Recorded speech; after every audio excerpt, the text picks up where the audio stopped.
I think it's very important for every engineer to have hands-on experience because they will likely be designing parts and sending them to a machinist or a welder. With MFG, it's a competition, so they get together with their teammates, and I think it can really shed some positive light on the industry and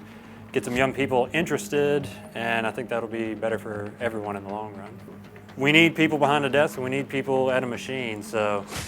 we should just try to find the people who fit best in both of those areas and help them in any way we can to be the best that they can be. But now I think with the internet and YouTube and all kind of different avenues, people can really go where they would have had no entry point before. And you can see all these things that you might not have had any exposure to whatsoever, but you can start to, the whole world is opened up to you.